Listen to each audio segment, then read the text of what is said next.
Bismillah, walhamdulillah, wa sallallahu ala rasulillah. Welcome to Face to Floor. I'm Brother Ali, and this is the 10th lesson from the reading from the book The Brilliance of the Minarets, which is an explanation of the Aqidah, the doctrine of Ibn Asakir, Fakhruddin Ibn Asakir. Inshallah, we're going to briefly review what we have covered so far in our last few lessons. So we're going to review that. The general topic that we have been discussing is knowledge. And first and foremost, that it is affirmed that the Creator, Allah, is attributed with knowledge, as Allah Ta'ala revealed in the Quran. Inna Allah bi kulli shay'in alim, which means certainly Allah has knowledge of everything. So we mentioned that Allah Ta'ala is omniscient, if you wish. He is the one who knows everything. And of course, in these lessons, when we use the masculine gender pronoun for Allah Ta'ala, when we use the masculine pronoun for the Creator, it does not mean that Allah has an actual physical gender. It's a means of speech. So we established that we affirmed from what is mentioned in the Quran that Allah Ta'ala, the Creator, is attributed with knowledge. And then we talked also about the topic of knowledge in general. The significance of knowledge, meaning for Muslims now, we're talking about the significance of knowledge and learning in general in Islam. Allah Ta'ala is Al-Alim, the one who knows everything. Human beings are attributed with knowledge, but our knowledge is limited, it's created. Allah Ta'ala is the Creator, Allah's knowledge is not created, and Allah knows everything. And our knowledge what we know is very little. We did, regarding talking about knowledge, we talked about the sources of knowledge. Some people refer to this as epistemology. And we mentioned the three sources of knowledge recognized in Islam. The first, the sound senses, meaning the healthy senses, the reliable report, whether it's the prophetic report, what is reported by a prophet, or that which is mutawatir report, which is an event that's witnessed by a large number of people. It is conveyed to a large number of people, and they convey it in such a manner that it's inconceivable that all of these people would conspire to lie. So the second category of knowledge is the reliable report. And then we mentioned the third category of knowledge, source of knowledge, is reason, meaning the intellect, the intellect here. What we mean here is, for example, what is known by natural intelligence, that the entirety of a given object would necessarily be larger than any part of that object. So for example, what we mentioned in the lesson before, the entirety of a pizza would necessarily be larger than any single slice of the pizza, for instance. So this is something that the mind recognizes. It doesn't have to think deeply. It doesn't have to go through even a process of deduction. It's common sense. It's not by natural intelligence. The entirety must be greater, larger than the part, and conversely, the part must be smaller than the entirety. And then also we mentioned that which is known by deduction. So for instance, if A is larger than B and B is larger than C, then it necessarily follows that A is larger than C. So this is by deduction, going through a series of steps and arriving at a conclusion. So we talked about the sources of knowledge, and we talked about the rational judgments. And all of this is establishing that in Islam we use the reason, the intellect, the aql. Allah Ta'ala revealed in the Quran, وَقَالُوا لَوْ كُنَّا نَسْمَعُ أَوْ نَعْقِلُ مَا كُنَّا فِي أَصْحَابِ السَّعِيرِ. Which means, this was mentioned in Surah Al-Mulk, it means that some of the disbelievers, they will say in the hereafter, if we had listened, meaning to the message of the Prophet, and used our minds, used our aql, then we would not be the denizens, the dwellers of the hellfire. If they had listened, taken heed, paid attention, and used their intellect, their aql, then they would not be inhabitants of the hellfire. Meaning that for many people, they will go to hell because they refuse to use their mind. And you'll find people, as we've mentioned in several of the lessons already, people believing clearly absurd things about the Creator, but they follow those bad beliefs because they don't want to use their intelligence. And in Islam, there is nothing that contradicts the belief about the Creator. There is nothing in the Muslim belief about the Creator that contradicts the intellect. So inshallah, we're gonna continue with that topic this evening, but let's just review a couple of more points, inshallah. We mentioned the rational judgment. We said there is what is called the rational necessity. This refers to Allah and His attributes, and it means that which the mind, the sound mind, the healthy mind, says it must be. The mind says that this one must exist, and that it's inconceivable that this one would be non-existent. And the intellect, it necessitates that there is a creator. And mashallah, many of the lessons before, we've already talked about this, the detail of some of the proofs. So inshallah, go back and review, and of course share the videos, but go back and review those earlier videos. So the rational judgments, one is the rational necessity. The second category that we mentioned are the rational impossibility, that which the mind says it does not, this thing cannot exist. It is impossible. It is not possible for this thing to exist. And what's an example of that? A square that is a circle. This is a rational impossibility. Such a thing does not have the potential to exist, because it's a contradiction. A square can't be a circle can't be a square. This is because it contradicts the meanings of the words themselves. And then we mentioned the rational possibility. And the rational possibility is that which the mind says that this thing has the potential to exist. It can exist at one time and not exist at another time. And what is rationally possible? All of the creation. That it's conceivable that, for example, there could be, even if it doesn't exist in reality, it still can be a rational possibility. For example, an ocean filled with mercury, the element mercury. This is something that the intellect, it doesn't exist here on earth, but the intellect says it could exist, meaning it is conceivable to the mind. So the rational possibilities, they refer to, as we said, that it is defined as that which has the potential to exist at one time and not exist at another time. And this refers to all the creation in its entirety, whether it be the customary or the uncustomary. So for instance, the existence of sorcery. This is a reality, that what's called sihr. This exists. It is not customary, but it does exist. The mu'jiza, the miracles of the prophets, they are, by definition, they are matters that are uncustomary.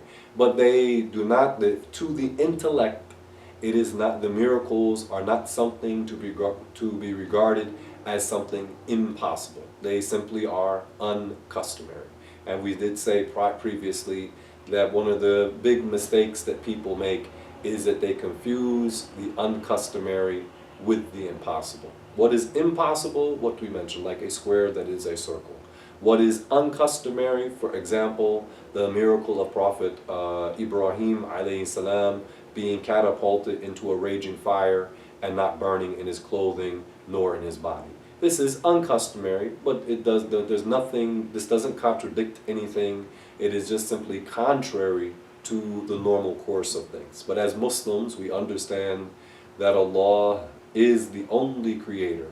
And Allah Ta'ala, the one who creates the customary, certainly has the power to create the uncustomary. So, one last point in our review, we mentioned the balance between revelation and reason. that in our religion, as we said, that there is not anything in the Muslim belief about the Creator that contradicts reason. Our religion is not calling people to believe in absurdities, like for example, believing that the Creator, Allah, is a human being, for example. This is an absurdity. Or believing that the Creator of the universe is a cow, for instance. This is an example of an absurdity. That which is created, that which is in need, that which is dependent cannot be, that which is beginning, which is originated, cannot be the beginningless Creator. And we mentioned in our last lesson, in lesson 9, we talked about the verses of the Quran that are muhkam. These are clear verses that are unambiguous linguistically and in their meaning, like the verse وَلَمْ يَكُنْ لَهُ كُفُوًا أَحَدٍ, which means that Allah has no equal and is beyond all comparison. Or the verse of Allah, many verses, most of the verses of the Quran are what we call muhkam verses, such as the verse لَيْسَ كَمِثْلِهِ شَيْءٍ, which means there's absolutely nothing like Allah whatsoever. So these are muhkam verses. And then there are other verses which are mutashabihat verses. These are verses that linguistically their meaning could be ambiguous. And the people of knowledge, meaning the Muslim scholars, the ulama, they discuss these matters in detail. And in our previous lesson, we did talk about that, and we mentioned some of these verses and how the scholars, the Sunni scholars, how they interpreted some of the mutashabihat verses. And that again is in lesson 9. So let us now continue. We're talking a little bit more about the use of the intellect in Islam. The text mentions that the mind is used to know what is necessarily unbefitting to attribute to God. It can be used to know what is befitting and what is unbefitting. This is what the intellect is used for. So the intellect can know that there must be a creator, that there must be one creator, that the creator is beginningless and not subject to time, that the creator is transcendent, meaning free of need, and not dependent upon any of the creations, including time or space. That the intellect says, the sound mind says that the creator is attributed with power, and will, meaning that Allah specifies things to be one way as opposed to another way. That the creator is attributed with knowledge, that the creator is attributed with incomparability, meaning absolute dissimilarity from the creations, meaning the creator, Allah Ta'ala, doesn't resemble any of the creations. So this is something that the intellect can know, the natural intelligence. If the person were to think, he would realize that yes, this is the one who is God, would be attributed with such attributes, such as we said, oneness, incomparability, for instance. So the intellect can know what befits God, and the intellect can know what does not befit God. So a person who is willing to reason, a person who is willing to use his mind, and we mentioned the ayah earlier from Surah Al-Mulk, that we are commanded by the Creator to use our minds. That the person who is willing to reason, they will recognize that it is inappropriate to ascribe godhood to an idol. And you look through most of history, most of recorded history, you find the people worshiping idols. Whether the people in the Americas, the people in most of Africa, throughout the Middle East, those people who were not following the message of the prophets, all through Europe, you'd find these traditional religions in the Far East, people worshiping statues. So reason, common sense tells you that something that was made by the hands of a human being does not deserve the ultimate degree of submission and subjugation. It does not, that thing which is made a product of the human hands is not worthy of worship. And likewise, it is invalid for to worship the product of the imagination. And inshallah, we're going to talk a little bit more about that. So the Muslims, we don't worship something that was fabricated by our hands, and we don't worship something that is or was fabricated in our minds. We worship the Creator, who is not similar to the creations. And again, using the mind, we would know that the Creator is not the sun, is not nature. Some people, they pray to nature. In what is called the New Age movement, many of those people, they believe that God is the universe. And this is absolutely wrong. The creator is not the universe. We say Alhamdulillahi Rabbil Alameen, which means praise and thanks and the ultimate gratitude is due to the creator, the Lord of the universe. But we don't say that Allah is the universe. We say Allah is the Lord of the universe. We don't say the creator is the universe, but rather the universe is an alam, a sign, a clear indication of the existence of the creator. Also, as we don't worship the sun, also we don't worship the moon. There are some of the they call themselves Christian evangelicals. They are making up something very clear. It's a lie. They say that the Muslims worship the moon. And then they'll say the proof is the Muslim is the crescent that some mosques have. The crescent symbol was not used at the time of the Prophet sallallahu alaihi wasallam, but it was adopted centuries later. And the reason why Muslims use it is because we use a lunar calendar. And when you look at the beginning of the month, the beginning of the lunar month, the moon month, from the same root, the beginning of the month, you have basically a thin sliver of a crescent in the western sky. It's in the shape of a reverse C. So it's a symbol for us. We know it's that we use the crescent as a symbol for the beginning of the month, or it's an indicator for the beginning of the month. But Muslims, we don't worship the moon. We worship the creator of the moon and all of the universe. So we don't, as Muslims, we don't attribute godhood to nature. We don't attribute godhood to any aspect of nature. Rather, we worship the one who created nature, created the universe, or universes, if you wish. Allah Ta'ala is the creator and owner of everything. And since Allah is the creator of everything and the owner of everything, then we should worship Allah only. And again, Islamically, worship is defined as the ultimate degree of submission and subjugation. So in brief, reason, the intellect. Here, by reason, we mean the aql, not the sabab. The aql meaning the intellect and not the cause. Like you say, what's the reason for this? We mean, what's the cause for this? Here we mean reason, we mean the intellect. So in Islam, in brief, we use reason, and the intellect recognizes that the creator of time and place is not of time or place, and does not resemble the things that are subject to time and place. We use our minds to know what befits and does not befit the creator Allah Ta'ala. But we do not use our minds to attempt to imagine Allah.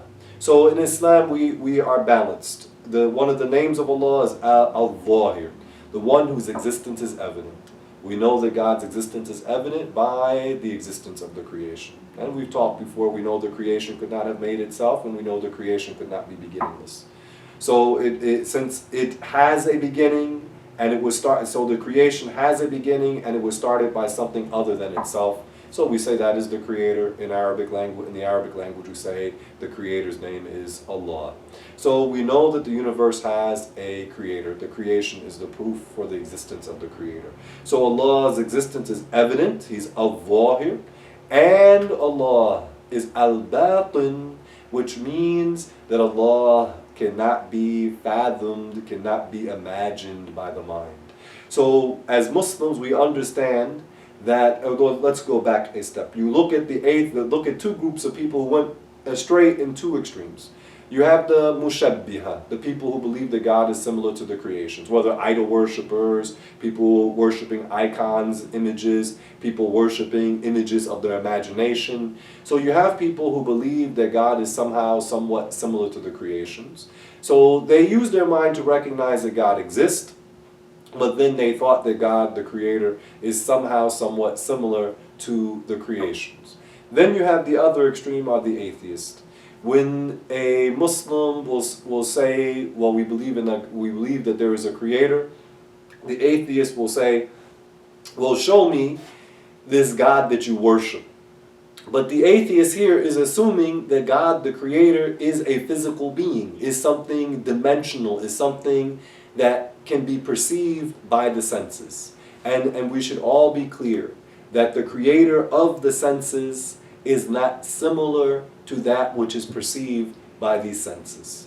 The creator of the senses, meaning our hearing, our sight, for instance, the creator of our senses is not similar to those things that we perceive in this world with our senses.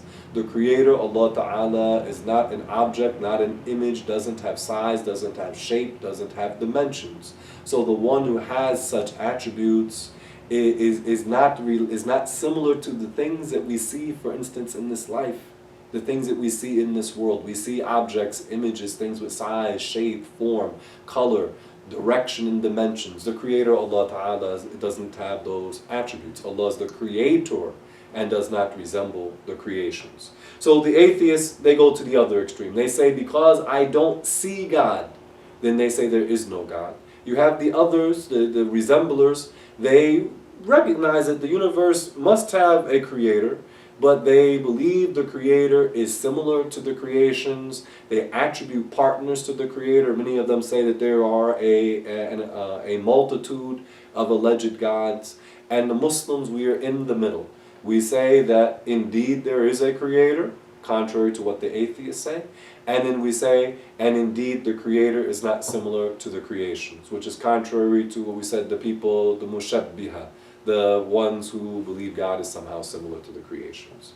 So we use our minds to recognize what befits God and what does not befit God, but we do not use our minds to try to imagine God. And inshallah, we will go into quite a bit of detail on this subject at the end, towards the end of this document. But the general rule, as we mentioned in many of our lessons, that came from the great Nubian scholar Dhunun al-Misri. He said, whatever you imagine in your mind, Allah is different from that. So now let's go ahead and read some more from the text. The author, he said,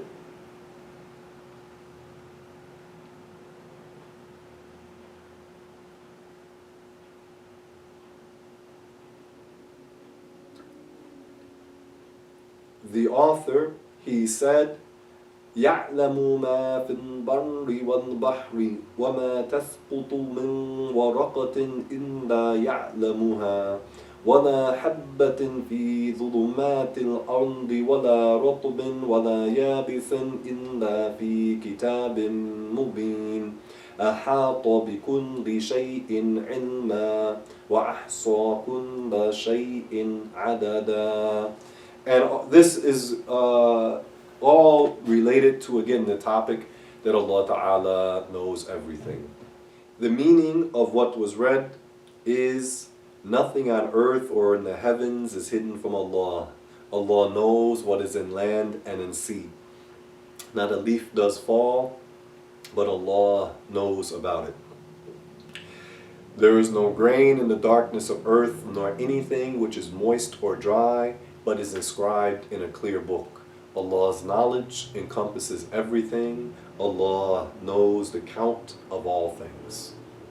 So this passage, subhanallah wa bihamdi, it is a beautiful passage for one to, maybe if they go out in nature, maybe to the park or to the forest, and they reflect upon the diversity of this creation, and that Allah knows everything. As it was mentioned, not a leaf does fall, but Allah knows about it. Right now we are in autumn, and every single leaf that falls from all of the trees in this season, and all that have ever fallen throughout the history of this earth, every single leaf that falls, Allah knows about it.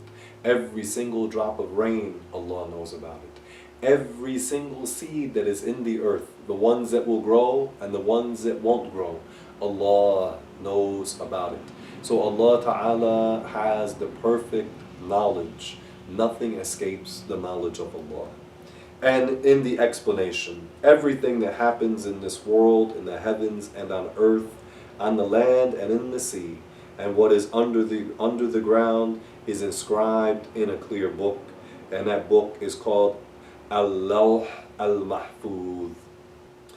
And it is mentioned in the hadith of the Prophet sallallahu alaihi wasallam about in the early stage of creation, Allah Ta'ala had created the guarded tablet and the upper pen.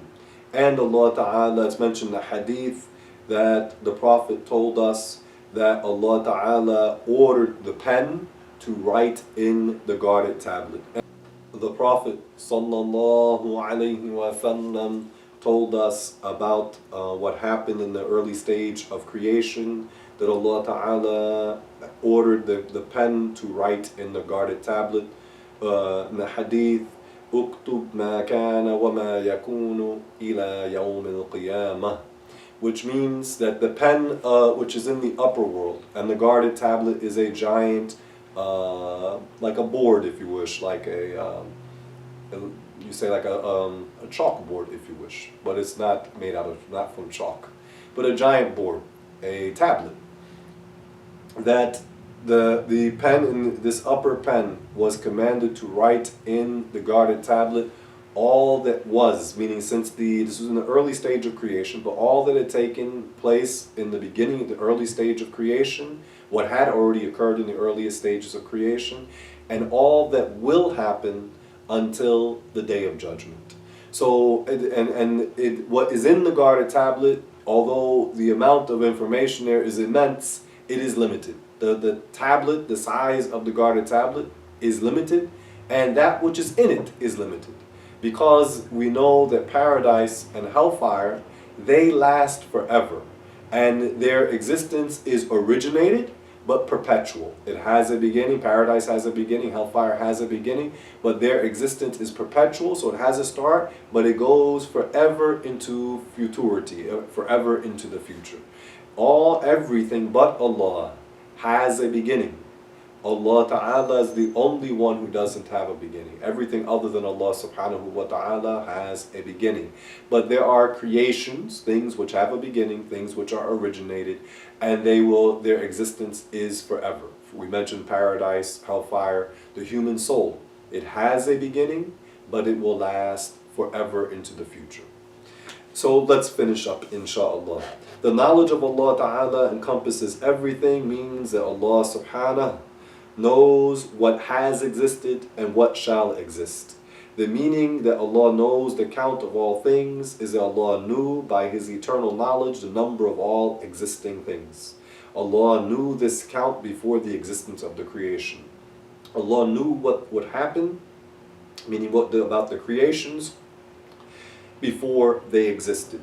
As Allah Ta'ala revealed in Suratul Jinn, وَأَحْصَى كُلَّ شَيْءٍ عَدَدًا, which means that Allah knows the count of all things. We said every single raindrop that has ever fallen and will fall, Allah knows about it. Every single grain of sand on the earth, Allah knows about it. All of the angels, Allah knows about them, and it knows about them in totality. Every single thing that they do, Allah Ta'ala knows about it. And it is mentioned in the Quran, Allah revealed, أَلَا يَعْلَمُ مَنْ خَلَقَ وَهُوَ اللَّطِيفُ الْخَبِيرُ, which means that the Creator, the one who creates, He is attributed with knowledge. And Allah is Al-Khabir, the one is also a name of Allah referring to the omniscience of Allah, that Allah knows everything. And Allah is Al-Latif, the name Al-Latif, which means that Allah Ta'ala is merciful, and also it contains the meaning that Allah cannot be imagined. So our belief about the knowledge of Allah, Allah knows everything. Allah knows the past, Allah knows the present, Allah knows the future. Nothing escapes the knowledge of the Creator. Allah Ta'ala is the Creator, Allah is the Lord of everything, and Allah alone deserves to be worshipped. Walhamdulillah wa sallallahu ala rasulillah. For more information, please see us at Face to Floor www.wordpress.com. Inshallah, the link to the blog will be in the description box. Please subscribe, please like, please share these videos in your social media. This is how, inshallah, we want to do many more projects and expand this work and have more people involved. And your support, bi'idhnillahi ta'ala, is needed. Walhamdulillah, wa sallallahu ala rasulillah. And Allah knows best.